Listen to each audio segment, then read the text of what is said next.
ایک بادشاہ تھا، وہ مرنا نہیں چاہتا تھا، اس کی خواہش تھی کہ قیامت تک وہ زندہ ہی رہے۔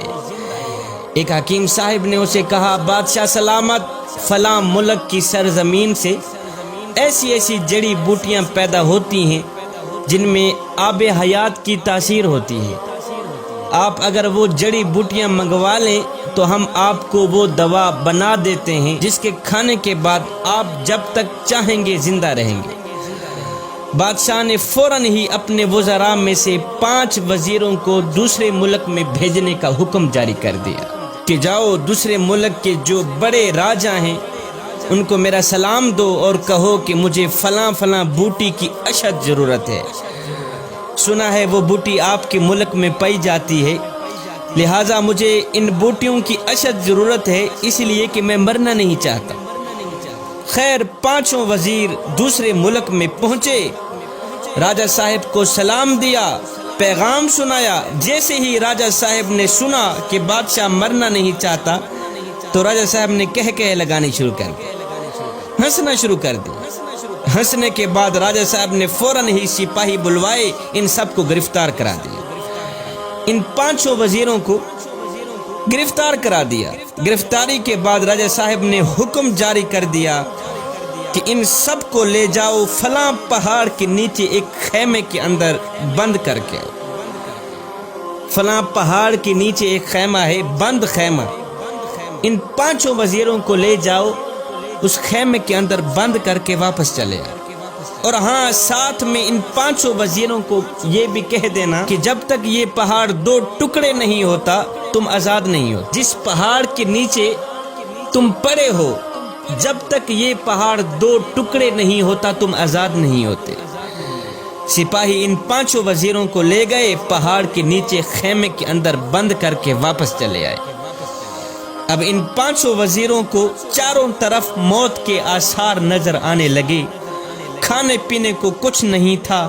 مشکل کی اس گھڑی میں اللہ کے سوا ان کا اور کوئی حامی و ناصر نہیں تھا۔ اب انہوں نے کیا کیا، زمین پر سجدہ ریز ہو گئے، رو رو کر گڑ گڑا کر دعائیں کرنے لگے کہ یا باری تعالیٰ ہم پہ رحم فرما، پہاڑ کے 2 ٹکڑے کر دے تاکہ ہم موت سے بچ جائیں، ہم آزاد ہو جائیں۔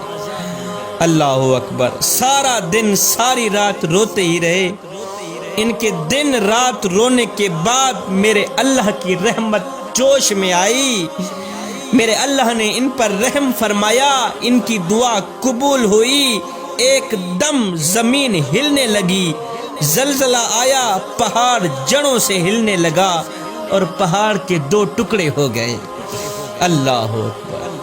زلزلہ آیا، پہاڑ کے 2 ٹکڑے ہو گئے، ان کی دعا قبول ہو گئی۔ اب راجہ صاحب نے آرڈر دیا کہ ہماری شرط پوری ہو گئی ہے، پہاڑ کے 2 ٹکڑے ہم چاہتے تھے ہو گئے ہیں، اب جاؤ ان 5 وزیروں کو میرے پاس لے آؤ۔ سپاہی گئے، لے آئے۔ جب وہ سامنے آئے تو راجہ صاحب نے کہا، بھائی اب تم واپس اپنے ملک میں جاؤ، اپنے بادشاہ کو یہ سارا واقعہ سنانا، جو کچھ آپ لوگوں کے ساتھ ہوا ہے یہ ساری کہانی اپنے بادشاہ کے آگے پیش کر دینا، آخر میں بادشاہ کو میرا ایک پیغام بھی سنا دینا۔ جی راجہ صاحب کون سا پیغام ہے؟ راجہ صاحب نے کہا کہ اپنے بادشاہ کو کہنا کہ بادشاہ 5 لوگوں کی بد دعا جس طرح پہاڑ کو ریزہ ریزہ کر سکتی ہے، 5 لوگوں کی بد دعا جس طرح پہاڑ کو ریزہ ریزہ کر سکتی ہے، بالکل اسی طرح 5 کروڑ عوام کی بد دعائیں بھی بادشاہ کی زندگی مٹی میں ملا سکتی۔ 5 لوگوں کی بد دعا جس طرح پہاڑ کو ریزہ ریزہ کر سکتی ہے، بالکل اسی طرح 5 کروڑ عوام کی بد دعائیں بھی بادشاہ کی زندگی اور اقتدار مٹی میں ملا سکتی ہے۔ اپنے بادشاہ کو کہنا کہ بادشاہ اگر تم اپنی لمبی زندگی اور لمبا اقتدار چاہتے ہو تو ہر گھڑی ہر لمحے غریب عوام کی بد دعائیں سے بچنا، غریب عوام کی بد دعا سے بچنا۔ جب تم غریب عوام کی بد دعا سے بچ گئے پھر تمہیں کسی بوٹی دوا کی ضرورت نہیں رہے گی، قیامت تک تیرا ہی چرچا ہوتا رہے گا۔